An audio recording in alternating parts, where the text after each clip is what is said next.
Hey, Print Hustlers, welcome back to the podcast. I'm your host, Bruce from Printavo. We've got Mr. Stephen Farrig.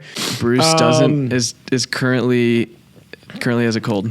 Slightly under the weather, but that's okay. But we've got a really awesome episode coming up. Chris Markee from To The T Outfitters. He's doing about $3.6 million in revenue this year. But very unique, mainly in the sporting apparel side, but diving heavy into the corporate store side and very, very heavy stores. Like he said, about $2 million and of that is just stores. So just moved so much in this episode. Take a listen. All right. One quick second. We've got some awesome sponsors we want to share. Steven, you want to intro them? All right. Thank you, GraphX, for sponsoring the podcast. So you've heard us talk about GraphX. GraphX is the service we use at Campus Inc. for our art team. GraphX Source specializes in providing high-quality, production-ready art and dedicated staffing solutions for decorators around the world with industry-leading quality on high-end color separations, professionally digitized embroidery files, pixel-perfect product mock-ups, and order entry solutions. Graphic Source is sure to make a positive, measurable impact on your business. This is a tongue twister. Thanks, Lucas. Thanks, Nick. Thanks, Brett. Thanks, Rob, our artist, Jeannie. Thanks for making me read a tongue twister. Jeannie. We've got Easy Way. Thank you guys so much for sponsoring the pod. You shouldn't be spending all day cleaning dirty screens. Easy Way's line of environmentally conscious chemicals will get the job done faster, more efficiently, and cost you a fraction of the cost per screen. Last but not least, Multicraft. Bruce, have you heard of Multicraft Daddy? No, who's that? Multicraft Daddy. If you don't follow him on Instagram, you should start following Multicraft. If you need ink, supplies, or a daddy, Multicraft screen printing and digital supplies for over 50 years, providing you with top brands at competitive prices. I got to get better at reading these. Mention the Printavo podcast and receive an extra 10% off your first order. We were actually at a wedding with Multicraft Daddy over the weekend, and he's loving it. So go follow Dave Eggers, the team at Multicraft. That's where we get our Monarch ink from. And yeah, that's it. All right, Bruce, let's get back to the show. Chris, what's up? What's happening, fellas? What's happening? It's awesome. This is like a dream come true for me. That's pretty crazy. Thank you for listening for so long, Chris. Well, listen, man, when you get two cool dudes like you who know what the hell they're talking about. Good one. And you get an old guy like me who wants to get into business, and you find people like you tend to follow them. And I don't know, ever like to be the smartest guy in the room. I thought you were young, Chris. I thought we just like, we're internet friends. We text. Don't put yourself there. Don't say that. You thought, I was young. Boy, that makes me feel even worse, Steve. But listen, here's the thing. You both have, like, we all go through things in life, and you have these things that challenge you and hold you back from where you wanted to be. And now I got older in life. I'm where I want to be. So you guys are the guys that I would have hung out with when I was 25 because you're the cool guys, right? We don't have any friends. We're just friends with each other. Well, that's not. Bruce didn't admit to that. I'm just saying. I'm just kidding. That's what Long Beach is for. It's just a big hangout. Yeah. So and I follow you guys. I mean, and when I say that, I totally mean it. Like, it's awesome to meet you guys. I mean, it was crazy. I was down at the Sports Inc. thing, and Bruce was there, and I walked up to him, and I was like, guys, I got to leave you. I'm going over to talk to Bruce. And they thought I was the craziest guy in the world, right? And I was like, no, man, this guy I've been following forever. Him and his sidekick. You know what I mean? That's so funny. It's Sideshow Bob, Penn and Teller. Yeah, and what's crazy about it is the best thing is you guys are real. So I am the crazy guy that follows people like this, and Ryan Moore became friends the same way I met you guys. Just texting you what you sell, I'll email you, just being real, and not chasing you guys down. But here again, it's the people that I would have hung with when I was 25 years old, because you have a dream, and sometimes life takes you away from that dream, but you can find that path back. And I have still never printed a shirt in my life. I've never screen printed a shirt in my life. But I have a 26 employee big business, right? So can we talk about that for a second? Okay, you've never screen printed a shirt in your life. We've heard that before. or before, and are you a pretty good screen printer now? I've never screen printed a shirt in my life. I own 2 rock machines and have never turned them on. Okay, this is good stuff. Your shop, if just some background on To the T Outfitter. If you don't follow them on Facebook and Instagram, they're growing like crazy. How do you attribute your success to not being able to print a shirt? Most people would say you don't know your craft. How are you in this business? First and foremost, I'll answer that by saying you surround yourself, again, with people that are better or smarter than you. And you create a culture at your shop that is about a quality of life and that you care about them. And but more importantly is you follow guys like you. And when I started this 15 or 16 years ago, I had a business had a partner. Well, he came to me and said, "Hey, my company's bouncing my checks. I have a book of $300,000 worth of business. You used to be an entrepreneur. Do you want to get back into owning businesses?" And I said, "Yeah." So we bought a laptop, went to my basement, and started subbing out to other people, and they would print our stuff. And as it went along, you start to see where I did a lot of research before we started the business. Where were the deficiencies in what people were doing? So I give an example. We would go to my kids were in sports or the PTO. We were involved in PTO, and they would be like, "Hey, we're having our bag the order day." And I'm like, "Oh, what's the bag the order day?" So we showed up to the school. They had all the products laying around, and we as parents would go bag the orders to be able to give to the kids that they bought in their spirit wear. And I walked out of a gym like that going, "That's nuts." There are so many things wrong with having a bunch of parents try and bag and tag. It was and I could, Steve, to be honest with you, I could go on and on about things like that. Like, you see stuff and you're being not from the industry, you always get well, that's how everybody else does it. And I'm like, I've never printed a shirt in my life. That's the dumbest thing I've ever seen, So brought value. We felt that there's some things that we could do. We brought value. We got out of the paper.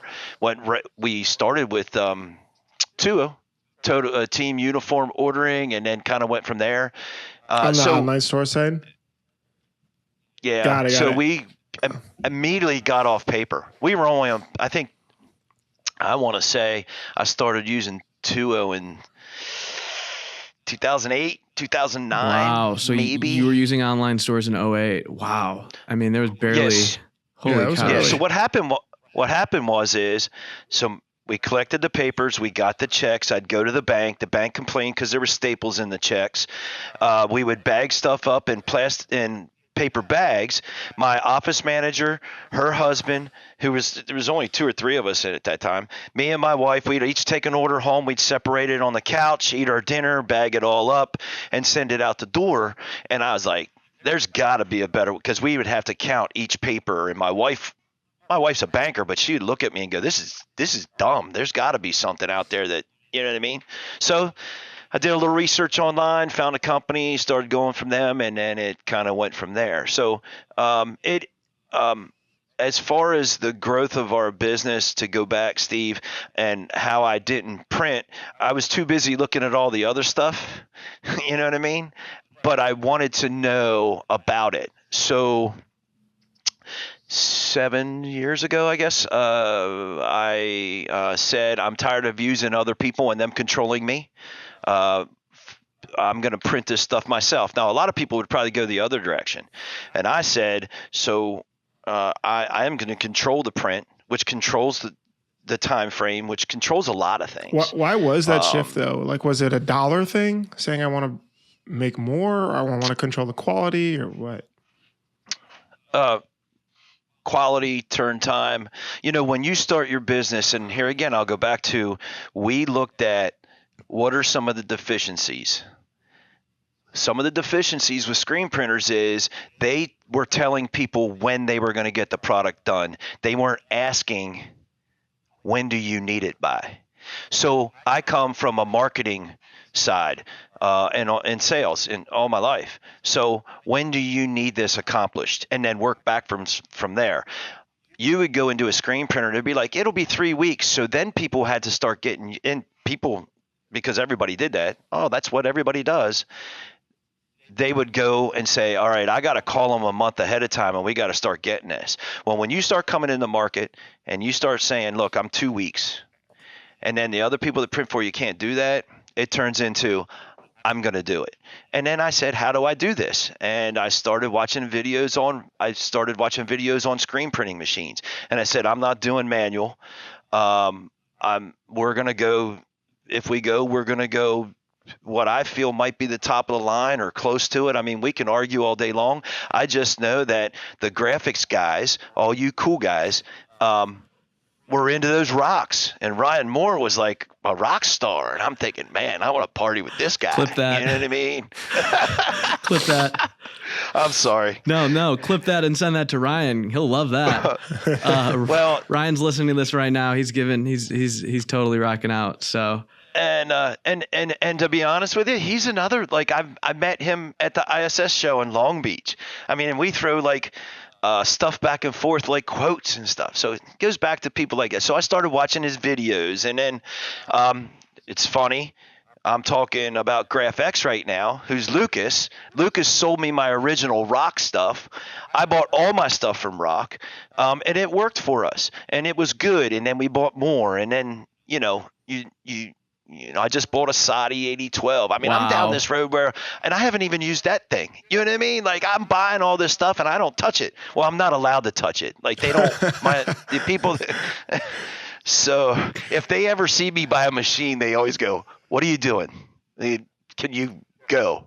Right. So, but anyhow, you know, that's where it went. I did some research. I started looking. I found out why Rock? Well, less moving parts. It's the registration pre-registration unit. How do I make a $15 an hour, or at that time, employee into a $60 an hour employee without them knowing? Well, you do it by keeping up with your equipment. If you keep up with your equipment and you stay ahead of the ball game, they have no idea that they're really making more or doing more, and they're giving you you know what I mean, a lot more. Like, now I have two Rock 810s back there, and there are some times when we're bringing it in the door and printing, and it's going out the door the same. I mean, we don't stop. Mm-hmm. You know, we have people coming from larger companies, and I won't use names, call us and say, I want to work for you. That's sweet. So I think why? I've never printed a shirt. I think that's really cool. I think a couple things that you just talked about there is, like, you found small little deficiencies. And I think, like, Bruce, you and I talk about speed a lot, and how, like, speed and convenience always wins. Speed and convenience always wins. And we always say, can we just be a little faster than our competitors? Can we answer emails faster? Because speed and convenience wins the race. I don't know if there's much else to it. Bruce, I mean, you've seen shops for a while. What would you say about that? Well, you know, the other person that I know that has been a huge, like, I've never pulled a squeegee is Josh Merrill at Liquid Graphics that we had at the conference. We did an interview where, I mean, he was like, I don't even know how to turn on the lights to the building. Now, granted, he has a massive building. I mean, 100 and something thousand square feet, and, you know, it's not just a light switch. But do you think that helps you be a better owner in a way, because you're more focused on sales and maybe optimizing process and not baked into the details, or not? I am pretty good visual person. So if let's say I would be a person to remodel a house, I'm going to go in, I'm going to rip out all the things, and I can visualize when I walk into that house. You know, the home and garden stores shows, I can go in and see. So for me, I didn't need to print it.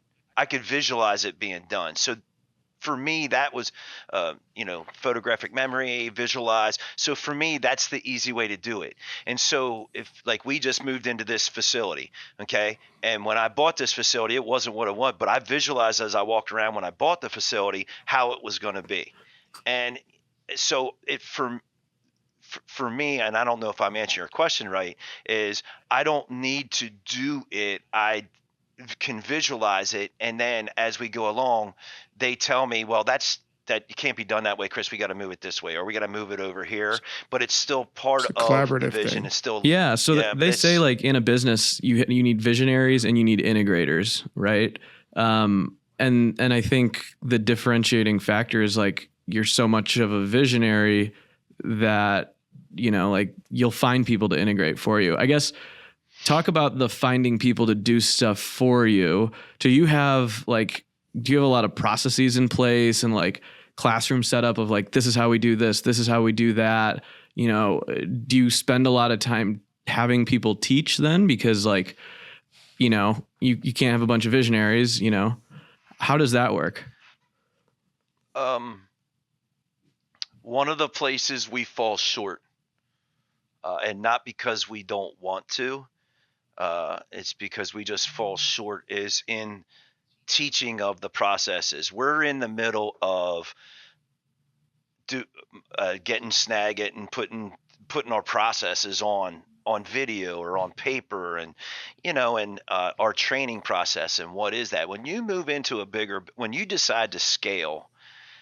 Okay, Steve, you talked about scaling a little while ago, and I watched you guys talked about this stuff, and I'm sitting there, and I was like, you talk about scaling. Once you start scaling and getting bigger, like we're looking at multiple markets, we're looking at we're looking at different areas.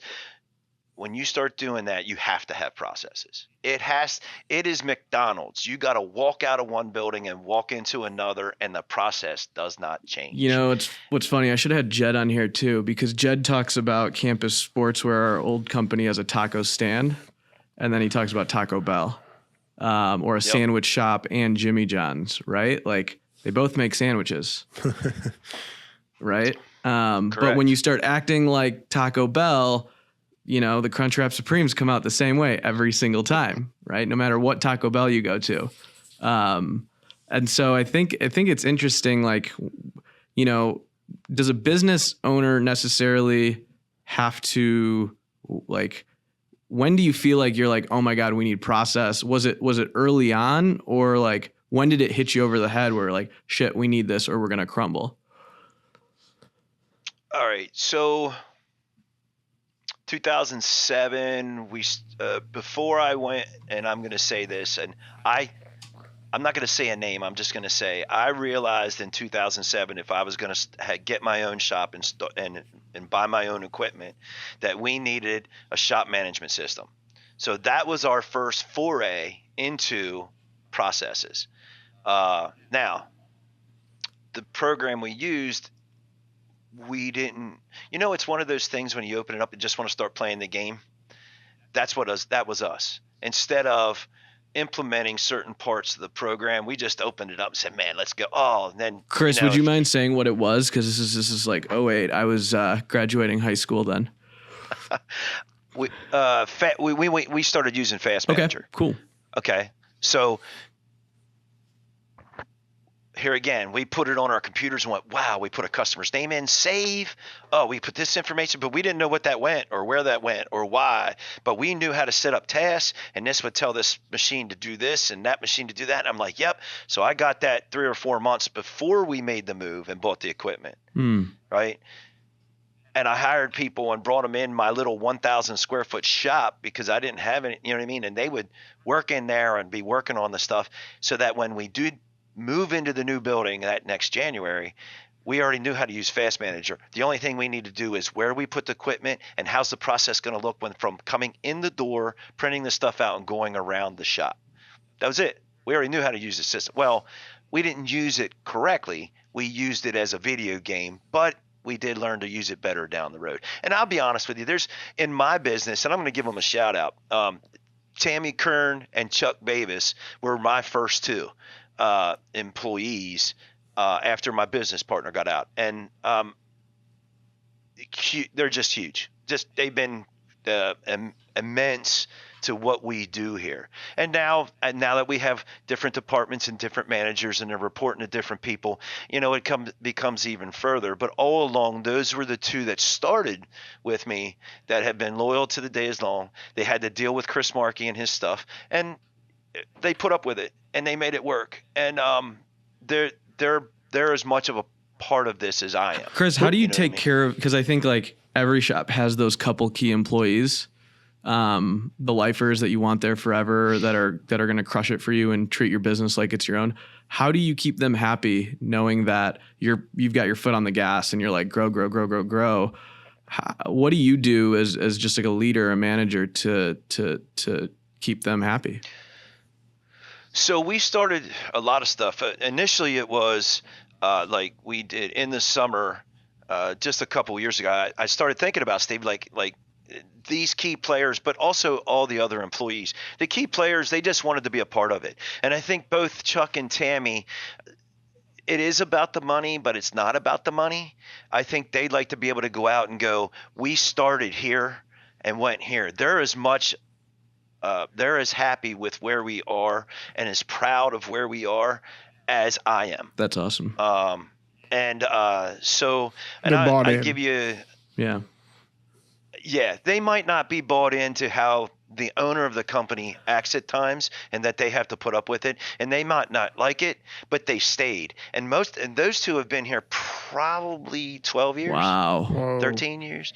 Right. So, and listen, we're going through, when I had no health insurance, luckily their husband and wife has it. I don't have 401k. I'm just going, I think Steve and I text about, we're just going down this road, but they bought in.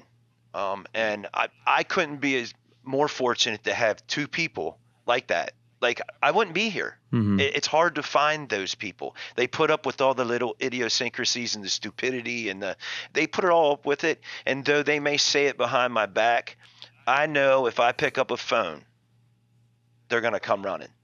So I know it for a fact. So if anyone's listening, for those that are listening, if you've got those people in your shop, go buy them lunch today and just say thanks. Because there's stuff that you do that's a little different. So, family members are having issues. You don't count the days that they're off, or you don't treat them like owners. You treat them like they run the business. Like with Tammy, I've done different stuff for her than I've done. Like, Chuck goes to shows with me. He goes to the Sports Inc. shows. He goes to ISS, him and his wife. Tammy doesn't do as much of that, but Tammy and her husband, Jim, have been friends of mine before I even owned the business. You know what I mean? So actually, they were a customer. And I knew Jim from playing softball years ago. He was a customer. He became a customer, and then my business partner and I separated, and I was by myself, and first call was to them, and I said, hey, does Tammy want a job? And, it's funny. I tell the story all the time, and people don't want to hear it. So I'm sitting at a diner. It's me and my wife, Tammy and her husband, Jim, and Tammy looks at me, and I said, Tammy, what do you need to work for me? She goes, I need $432 a week. I was like, 432? Where'd she, how'd that number come up? You know what I mean? But I forgot her husband, right? So I'm sitting there going, I'm on this number. And it was like $18 difference a week. You know what I mean? And I'm sitting there and I start negotiating with her. And my wife smacks me on the leg and says, it's $18. Like, it's $18, Chris. And I'm like, yeah, you're right. I really need somebody right now. Tammy comes on board, and we laugh about it to this day, and I've taken care of her and her family. I've been to their weddings. Chuck's kids have worked for me. I mean, it's just, they're awesome, and we do that all the way down the line. Do we pay them the greatest in the industry? Probably not. They probably could make more money elsewhere, but, we just went to 4 days a week. Really? So we have we went – so – right before COVID, the summer before COVID, 2019, I went 4 days a week in the summer in June and July. And I made them come in to work 10 hours, 4 days. Then the summer after COVID, I have to think about that. Was that last summer? I said, look, we're going to work 4 days a week, but I'm going to pay you for 8 hours. So I'm going to give you the day off, and you're only going to work 4, because there's times that they work a lot. Then Chuck came to me and said, my sales manager, and said, look, if we overlap if you do 6 to 2:30 and 8 to 6:30, we're getting this whole shift. And then if you overlap days, Monday through Thursday and Tuesday through Friday, now the overtime goes out the window. They don't work anymore. Quality of life's good, and we get longer shifts. And I was like, I'm all in. Wow. So we did it. So do you guys print? I'm curious. Do you print Tuesday through Friday, or do you print Monday through Thursday? Every day. Okay. Every day. Okay. Monday through Friday. Monday through Friday. So is the 4-day work week then? How does that work? Is that for your managers? That's everybody. So we do it for everybody. The managers for each department oversee. So we have 4 embroiderers, 4 screen printers, But 2 the people in printing receiving. happens Friday though, too. You're saying so it's just Yes. So we have 2 people that come in Monday through Thursday. So you split Two shift. people- Got you. 2 people that come in Tuesday through Friday. And then what happens if we need longer shifts, one of the crews, and it's usually the crew that does Tuesday to Friday will work 8 to 6:30 instead of 6 to 2:30, right? So now we go 6 to 6:30. Now we have 12 hours of shifts of printing 5 days a week. So you're getting 60 hours of press time by splitting that up. Out of 2 presses. Yeah. And so it's 120s. And that's really interesting because I think, in manufacturing, they say, like, have you gone to a second, before you buy anything else, have you extended your hours? Have you gone to a second shift yet? Like, are you using, the whole width of the football field? That's really interesting. Did your numbers, like your output, was it a drastic change when you were able to do that?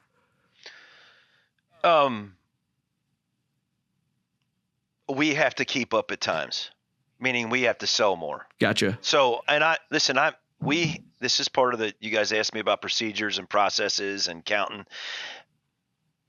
Let's get jobs done first. Then we'll worry down the line about how many's coming off in an hour.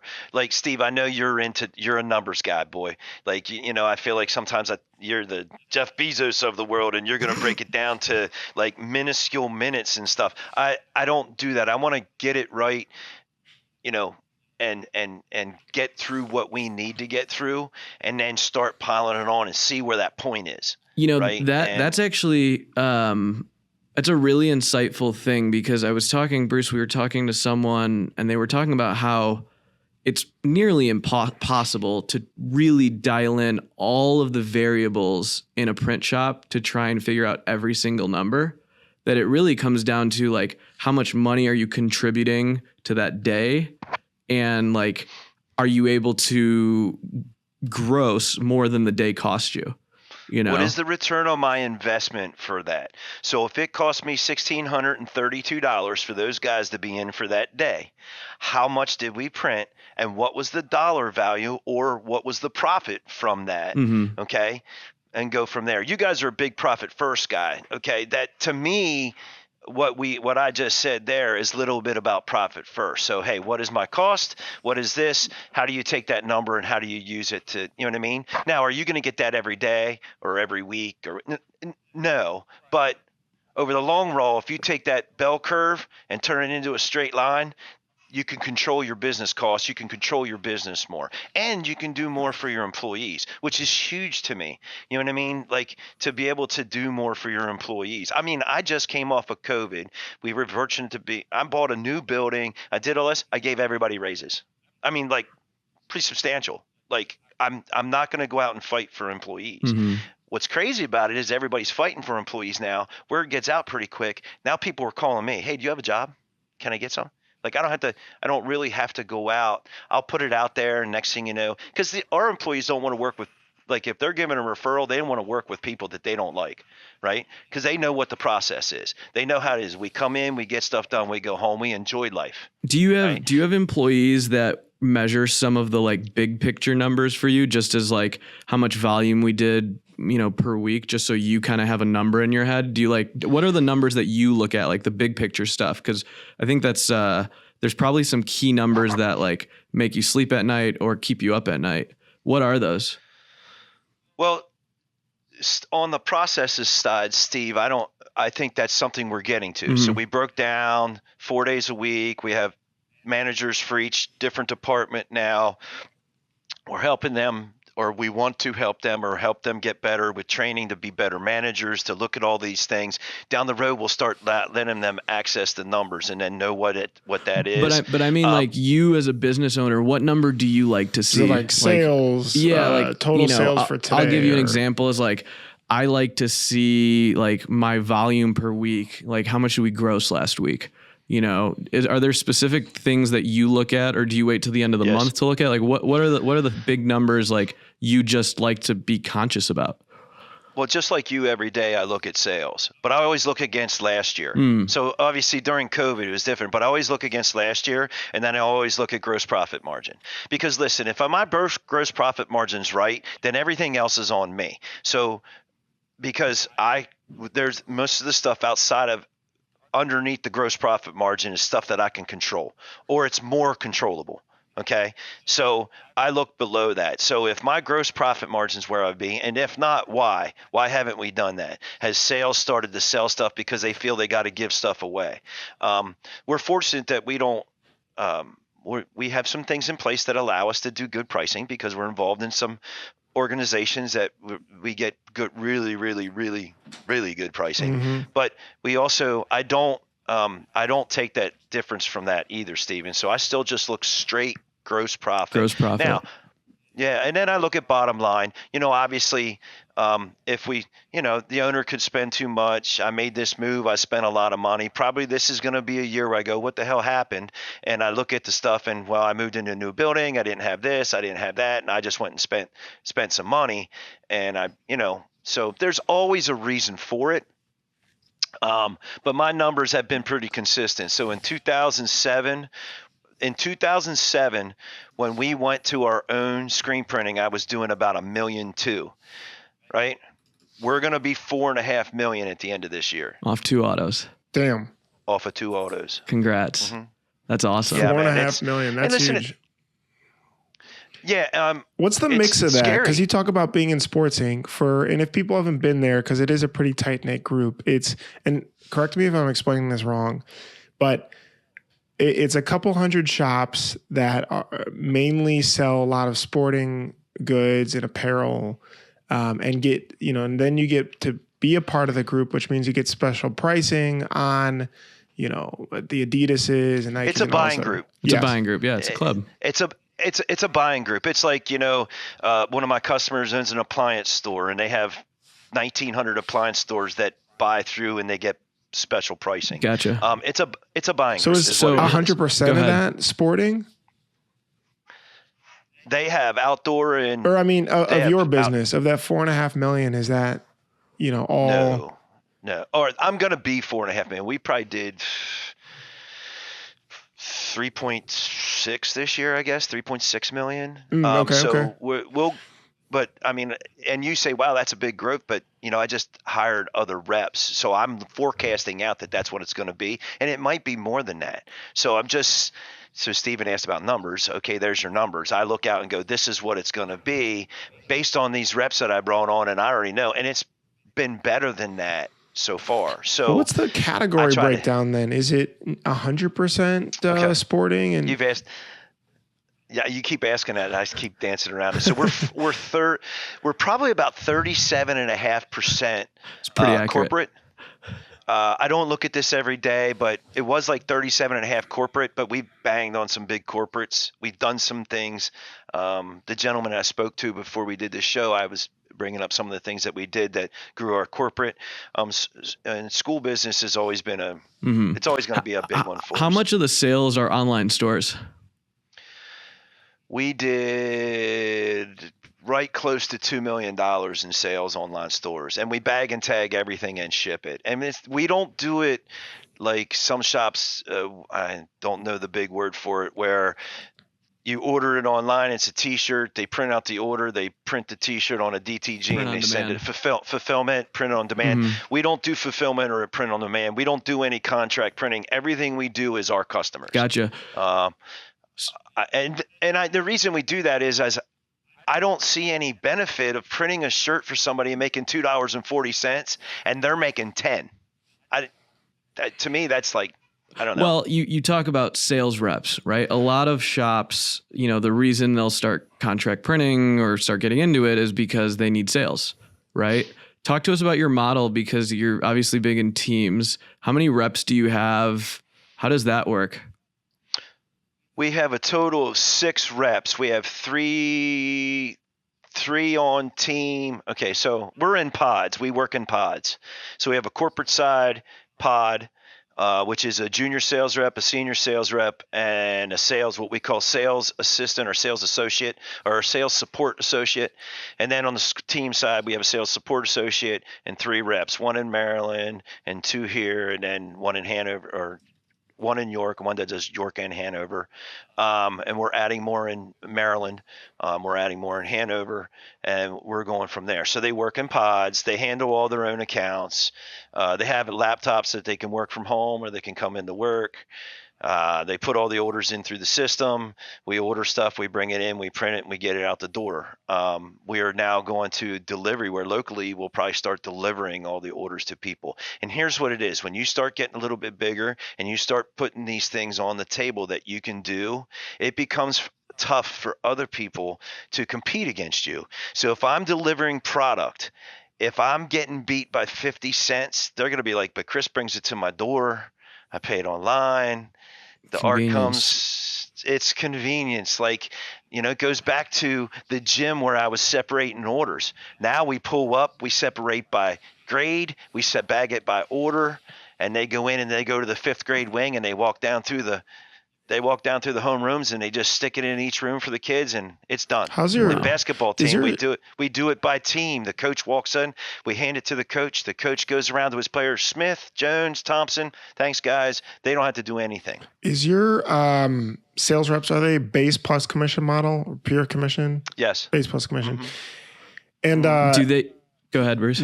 Well, with the pricing that they're charging, is it like a one package all solution, since you're just bagging everything, it's a part of it? Or are you trying to like add on prices as you go through and like, this is stores, this is how we charge for stores or wholesale, whatever?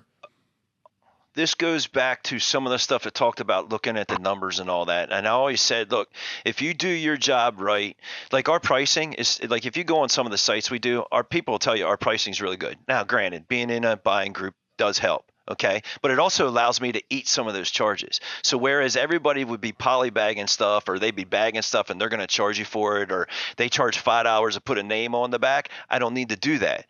Pigs get fat, hogs get slaughtered. It depends what you want to do. Right. So I don't want to be a hog. I don't want to get slaughtered. So if I start trying to make every dollar on their order or pay my mortgage on their one order, I'm going to lose. So some stuff I eat, some stuff I charge, some stuff, you know what I mean? It becomes, how has it worked? And for us, we've always bagged. If you force the market, let me use this term. Let me define the force the market. When I got in this and started looking at things, everybody was charging for screen print charges. I'm going to charge you for the screens. I'm going to charge you to change a color. I'm going to charge you for everything I do. And I walked in and said, nope, your price is your price. Right here it is. And guess what everybody else had to start doing? Stop charging for that.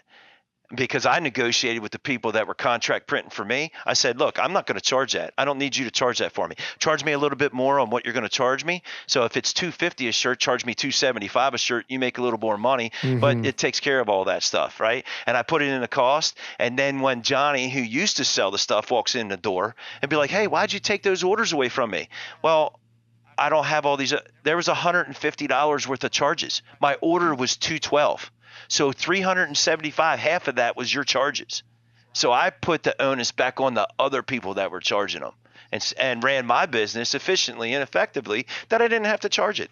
So that's basically, I mean, not to say that other people don't. I'm sure there's a valid reason, but for us, that was the main reason. Yeah. And you mentioned that you had one sales pod around corporate. It sounds like there's 2 to 3 people just focused on corporate. That's with stores or wholesale, or what does that look like? Yeah. So, on the corporate side, they have current customers. From our Google, we get probably 15 to 20 leads a week, which we're about 86% turning those leads into orders.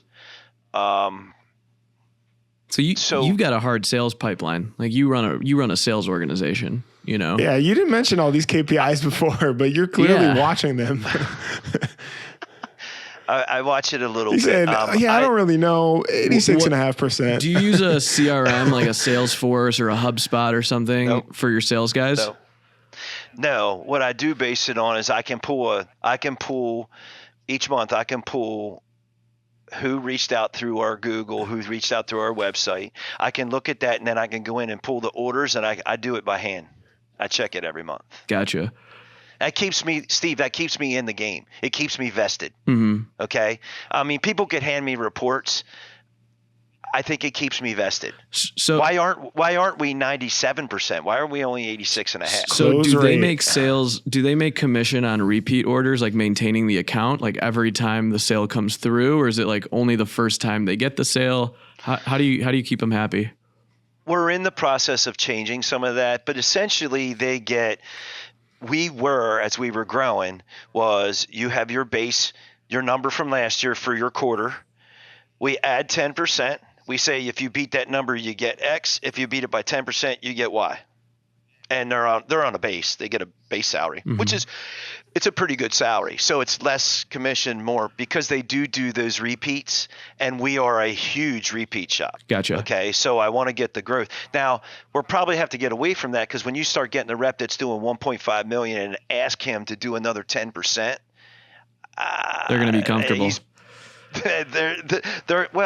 just hard. They wouldn't have enough people to help them to be able to do. They turn into a small business, right? So we kind of would go to levels. If you're doing 750 to $1 million, we're talking about this. Chuck is big behind this. Chuck wants to take care of those people and also allow it to help us take care of the people that produce all this stuff. But he's the big one to say, look, we're going to probably have to change this because we are growing, you know. And him and I are kind of jokingly holding hands walking down this road together because neither of us have ever been in this industry. So we just kind of walk down the road and listen to the guys like you at 4:30 in the morning watching podcasts. You know what I mean? I think some points you brought up there that are interesting is like, you know, your sales reps are being commissioned to get the order, like new business, and to get existing business. And so in like bigger companies, you'll see that split even again, where there's just a team that gets new orders. And then once they're a customer, then they go over to like a success manager, right, Bruce? Like, isn't that how you guys do it at Printavo? Yeah. You got your and we're pretty sales similar with organization that. split. Although we switched into quotas. So every month, you've got X quota and then you get a bonus above that. But clearly you've got some like overperforming reps, which is awesome. And it's like, let's not forget too, and not to cut you off, Bruce, I apologize, but let's not forget too that there are some other things that they get paid on that I don't have to pay. So because of it, I'm in some buying groups. So they get some things because of being in the buying group that they get paid on the other side. So they get some of that, they get their base, and they also have an opportunity to make commission. So like a rebate rep or something. here doing so a rep here, kind of like a spiff. You know how you sell something for Wilson and they'll be like, if you sell 20 of these, you get a spiff. It's kind of like a spiff program. And a lot of them, I have reps that make $10,000 to $15,000 a year on that program. Wow. So, an average rep for me, a senior rep, is probably we want them to be in the 75 to 90 range. Gotcha. Handling between $750 and $1 million. And if they go in and maintain that and do that, they'll make $90,000 a year or whatever. And then you bring on another rep. You know what I mean? It's one of those things like if they do $1 million a year and I'm writing at 58% gross profit margin, right? And I pay them 90, if I can control my costs on the other side, I'll make plenty of money off of them. You know what I mean? And you take care of them 4 days a week. They can work from home if they want to. You know what I mean? They can go see their kids' games. Most of our guys in the sales reps in here are coaches too. I love that. Part of the community gets us business. They get to know a guy. He coaches some guy who owns a business, right. The whole nine. Right. it's a ball rolling downhill. So you never get moss on it. It'll just keep going. you're basically saying to join, if you're selling sporting apparel, join Sports Inc. It sounds like there's a lot of If benefits they let here. anyone in. Well, I can make you laugh about a story. Okay, so we're not really a sports equipment company. We sell it. We started selling it because we got into Sports Inc. We had sold sports equipment. Champ Pro had stuff and all that. So we're talking But baseball bats, helmets, that kind of stuff? yeah, we wanted to get even further. We deal with every athletic director in the county and around, right? So you want to have access. You want to make it easy. Hey, can you get me a tarp for the mound? Yeah, I can get you one of those. So we wanted to make it easy. I wanted to join Sports Inc. Well, I needed to get to 1.5 million. I pounded and pounded and pounded. That's the minimum to join. Is that what you're saying? Right. You have to do 1.5 million in sales. Got it. Okay. So, and then they won't even look at you. They got to accept you. I mean, you got to be financially secure. I mean, they ran me through the ringer. And I mean, when they ran you through the ringer, and good for them. It's a quality organization. But I went in there as we're more of a screen print shop. Now we sell some equipment and we deal with a lot of sports teams, but I don't sell equipment. We go to the first show. I can remember it like it was yesterday. We're in Indianapolis. We're at the first Sports Inc. show. Chuck and I walk in, and literally when you say about the old sales guy that goes door to door to the athletic director, okay, and not to say everybody was like that, but that's what we saw. Chuck and I are walking in going, man, we're from the Ryan we look at things as a graphics person. And we look the other way, and we're going into equipment where all those guys are trying to get in the world we are doing. Like, we were already doing stores and everything. And I mean, I remember going into a meeting and they were like, we can do stores? We could like set it up and it'll order online. And I'd be like, yeah, I've been doing it for 8 years. Like, so it was a different world for us. It was kind of like we were the backwards guy. You know what I mean? Everybody else there walks in, and Chuck and I were the I don't say we're graphics guys. We're not like graphics guys, but we were the more screen print, graphic, embroidery guys. Gotcha. So it was funny. It was just funny going to that. I've noticed that when I was at Sports Inc., it was definitely a different conversation than I've had at any of the Impressions shows. It wasn't like people were looking for shop management software. It was just it was more from a like sales world than it was a printing world. Right. So it was an adjustment.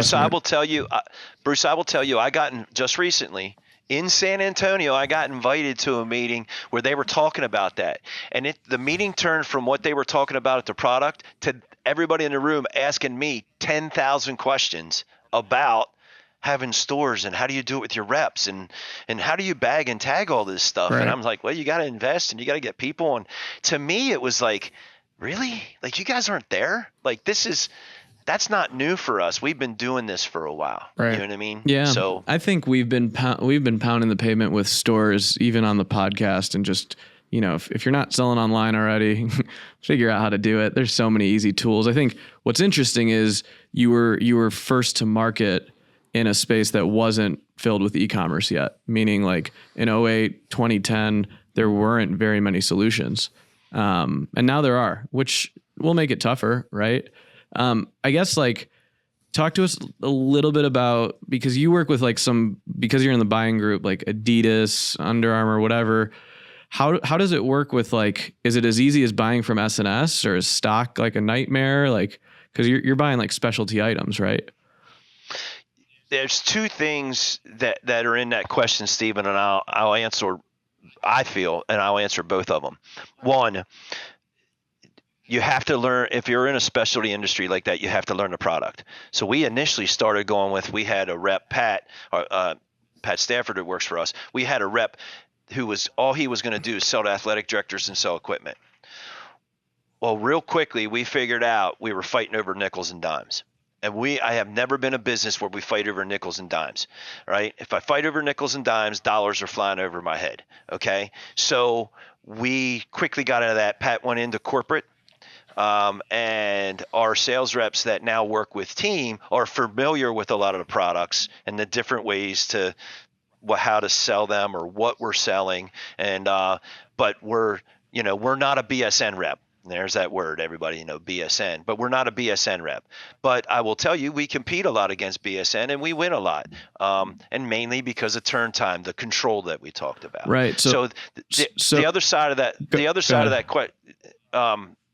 I'm sorry. Go ahead. No, You I can was ask going the to say, question like, now. we'll dive down the BSN route for a sec because they're very Nike heavy, right? And so they're setting up a lot of stores, and sometimes the products go out of stock in the middle of an online store. Are you guys in more control of that? Are you working, is it Nike or is it Adidas? Or are there specific brands you specifically push? Okay, so let's just go from the standpoint of this. Normally, most of the people, we would never hold inventory.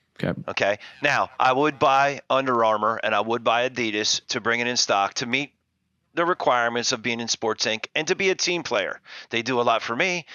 I'm going to bring stuff in, but it was mainly stuff we sell in a store. The sweatshirt, the sweatpants, the wick short, the wick tee, the long sleeve tee, the locker tee, the long sleeve locker tee, basic stuff that you have in black, gray, navy. Don't get too crazy on the colors. That way you always have it. And if it moves on, the things that Under Armour started to do was say these certain products are always going to be in, which is like unheard of. So most vendors now are going to that. They have 5 or 10 products that are always going to be around. They're not taking it out of the lineup. Okay. So those are the ones we started bringing in, and I used those to meet my qualifications, or monthly or yearly or quarterly or whatever it is qualifications. We never used to keep stuff in stock. We just bring it all in, check it all in, and in less than 2 weeks we're out the door. Recently, what we did with our stores was we started picking off product and ordering early and keeping it in stock. Okay, so then we limited our stores. So we used to have like 90 some products on our stores. Wow. Because we could. Because we could. You put them on there, the people order it, comes in. Oof. Not a problem. Now it's a problem. So now we would go to our customers and be like, we're not going to go through this back order issue. We have these things in stock. So we pick 10 items, brought them in stock, worked like a charm. Now, on the corporate side, it's a little tougher. They tell you what they want.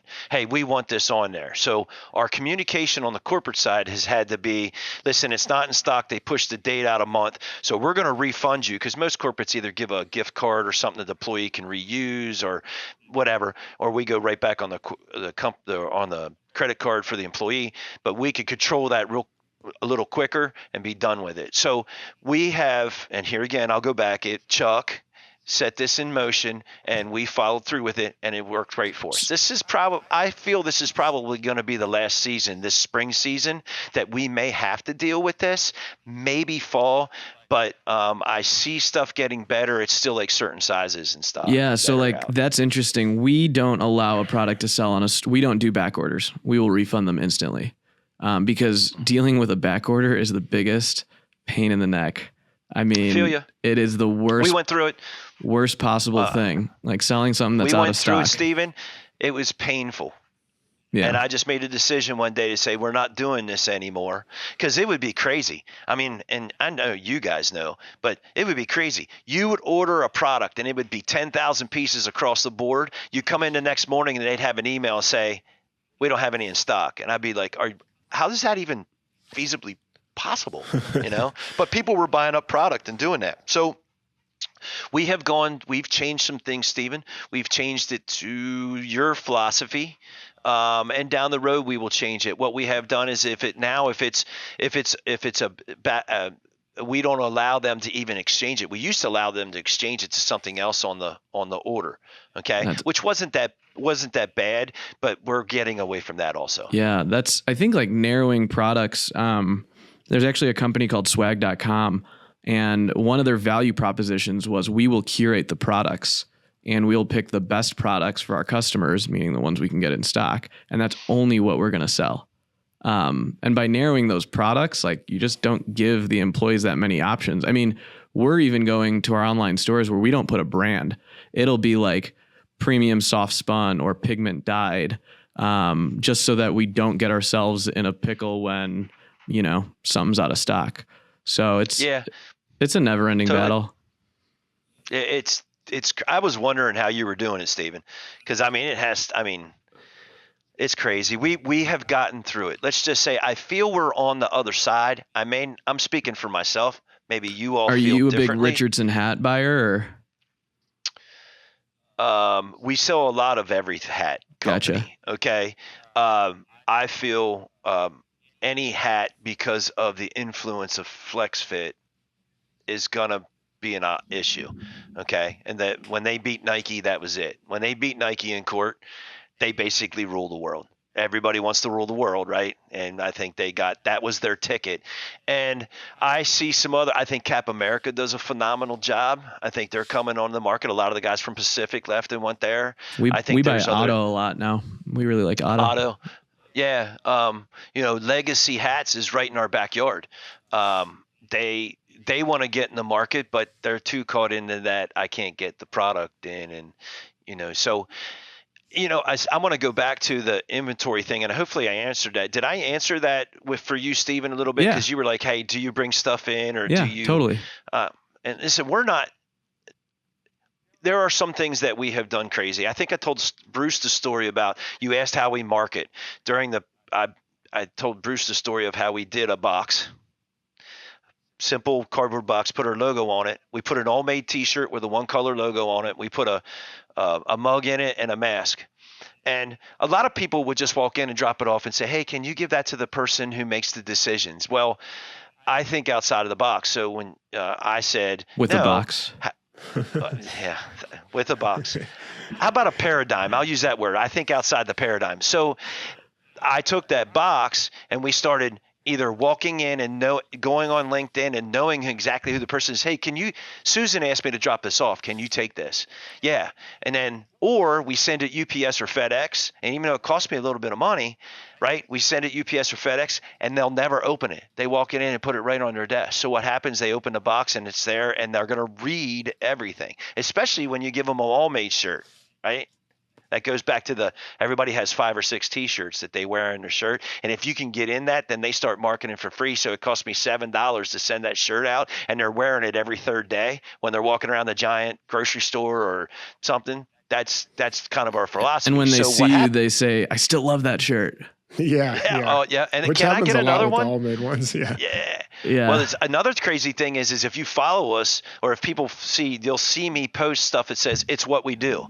You know what I mean? Screen print, embroidery. Every time there's something posted, it's what we do, because they don't know what we do. Well, this is what we do. It's what we do. I was walking down through the grocery store the other day, and a lady walked up. I had my To the T Outfitters shirt on. She walked right past me, and she went, "It's what we do." Didn't even know the lady. Didn't even have any idea. And it's just because that they watch that stuff. And I don't have we don't market. We don't go out and put marketing out like Nike. So you think they'll open the boxes more by shipping them to them, and after you communicated to them with through LinkedIn or whatever? I sent 10 boxes. Yeah. We got 8 orders. To date, those 8 boxes made me close to $700,000. That's interesting, because we, when S&S or Gildan or Comfort Colors will send us the beautifully branded box with the one shirt in it, it somehow makes it on my desk because it's the nicest box ever. And they just put it there and Steven, this is for you. And I'll open it up and say, here's the shirt, you can have it. But I can tell you Comfort Colors does it. And it's recognition right there, and it's silly for those that, if you don't do this, it's the best use of your marketing dollars is to print stuff and give it to customers, because you are a printing company. It's free sort of free marketing. It might cost you, but and you can't keep track of the return on that investment, can you, Stephen? I mean, you're a numbers guy. I mean, how you can't? You know, you could give everyone they say you could spend $1,000 on marketing, or you could give 100 people a $10 box. Well, you can't, but you again did and know the dollar amount that you got back. You just said it. I know you're still thinking. You're good at it. I think you talk yourself down on the numbers, but the exact numbers when it comes up. Well, listen. When I started my business, before I even started it, I had a mentorship board. Okay, so there was 4 guys who were very inspirational to me and I had them as a mentorship board. So anytime I had a question, I'd take them out for a bourbon. I'd buy them a drink. We'd have a couple cocktails. I'd say stuff to them. They'd laugh at me. Okay. They'd be like, yeah, I remember. Very successful guys. We're talking very successful guys, but all from a different industry, all from different levels of the size of the business. And they used to say, one of the things, there's a couple things. One, you're always going to pay your taxes. You're always going to pay your people. You're never going to throw any red flags up, and you're always going to know your numbers. And you don't have to know them, like pull the paper out. You want to know them. You can tell people, break it down. So I look at my numbers every day, and though I don't spew it to everybody, I know my numbers, and I know when to say, all right, this is wrong. We got to change this, right? We'll teach eventually my son and other people, my managers, how to look at those numbers. But for me, that was a learned process too. I've been learning every step of this. I've never printed a shirt. Like I mean, I've run businesses, but I've never printed a shirt. So I had to figure out, where's that in these numbers and how do I do that? So this mentorship board was huge. It was huge for me. You know, what would be really funny is if like you had shops that like owners that don't know how to print, like you guys have a Facebook group? I would give myself a C-, and like bring Bruce in there and you in there and anyone else who doesn't know how to print and just videotape us trying to print and set up a job. That could be one of the funniest. Would be hilarious. I bet you. And then you could have like Brett and Eric and Justin just sitting there like commentating of how bad we are. That would be funny. We got to do that. Yeah. It might be embarrassing too, right? Yeah, the next Long Beach, that would be really funny. See if Bruce can register a job. Hilarious. Well, here's what I can tell you.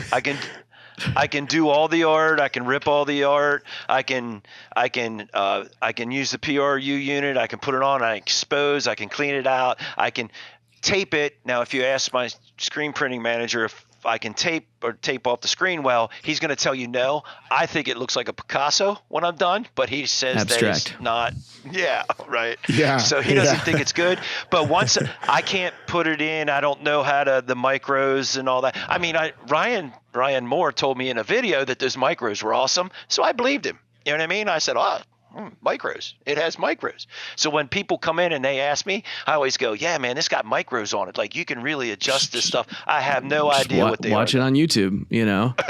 Yeah. Hey, Ryan said it was good. Steve said it. Bruce said it's good. It's good. Right? Yeah, we were on a podcast with Jessica Tillery, and we said, like, why rock? And she goes, the machine's just sexy.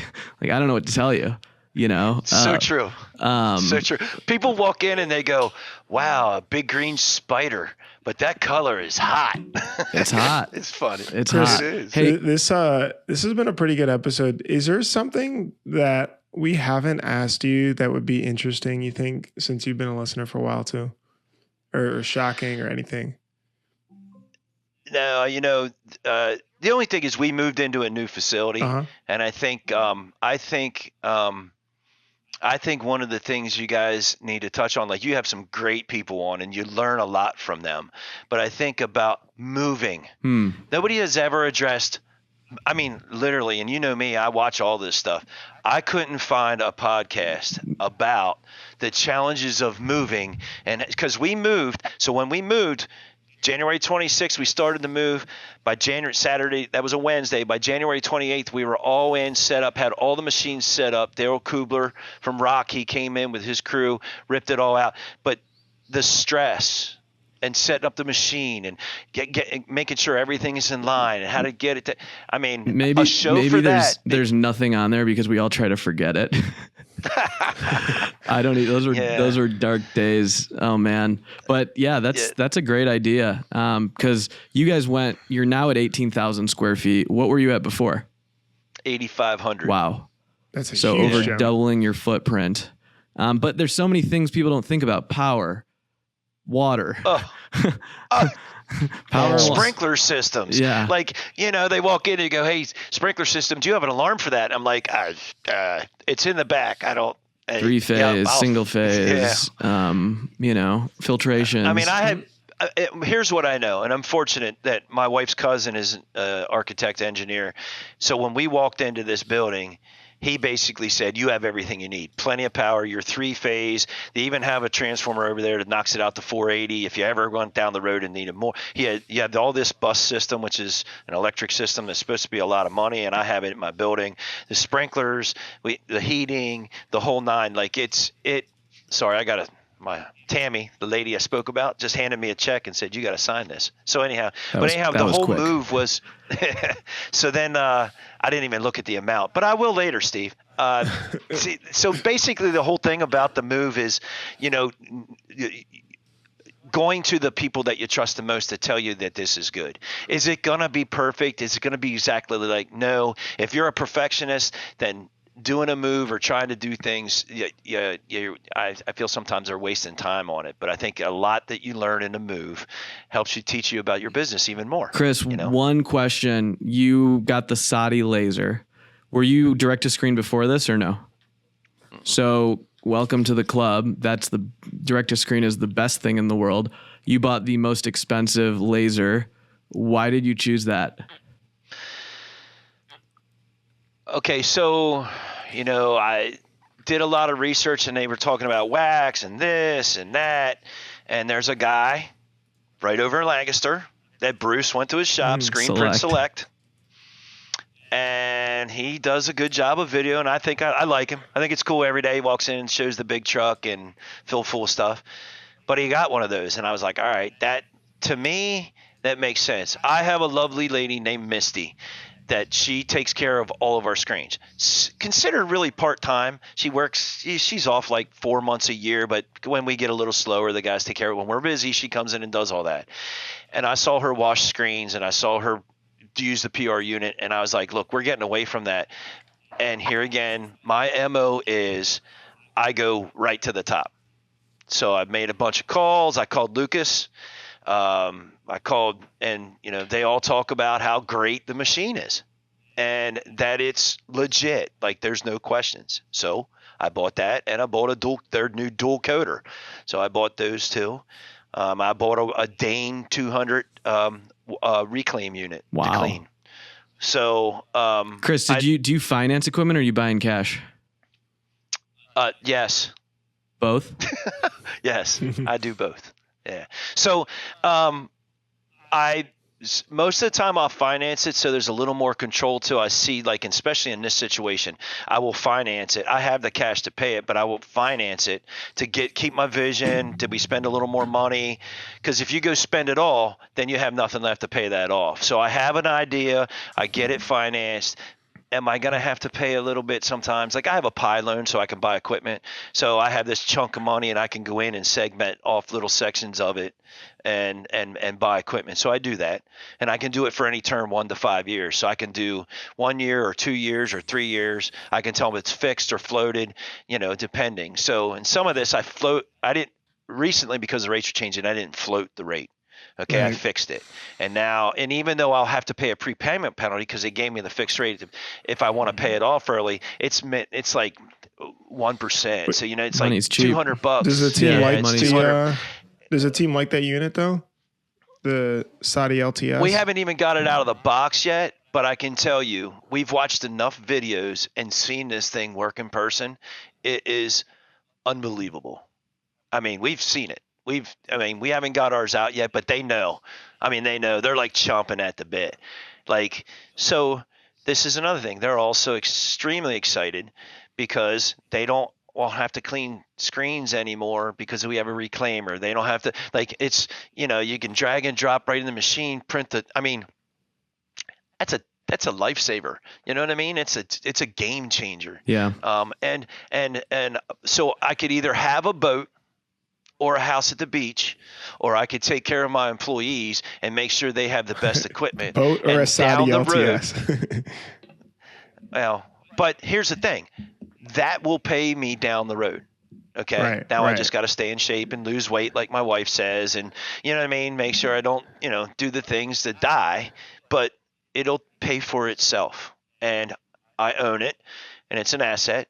And if somebody wants to come along and buy me out, they're going to pay me for it anyhow. So I just think and I got all this from you, Stephen. I got all this when you start talking, we're going this direction and we're doing that and we're doing this. Okay, Did let you me use look a into referral it. code? So Farrig1? I negotiated a little more than the Farrig one. Okay. Yeah. So I don't know about when that you code. when you buy a couple pieces of equipment, it's amazing how fast they start moving. Yeah. Right? So, Crazy. Chris, this is awesome. This has been great. Awesome. This has been great. This has been great. Yeah. This is Chris Markee. If you guys are are in town for the ISS show, make your way up to York. If you're in town in Atlantic City, make your way up to York. We'll go grab some burgers and food at some good joints around here. And a lot of my clients have joints around here that are really cool. Yeah. If Illinois loses before then, I will probably be there. If they are continuing to win, I will not be there. Go Illini. Well, Penn State territory. So all I could say is boo. Right?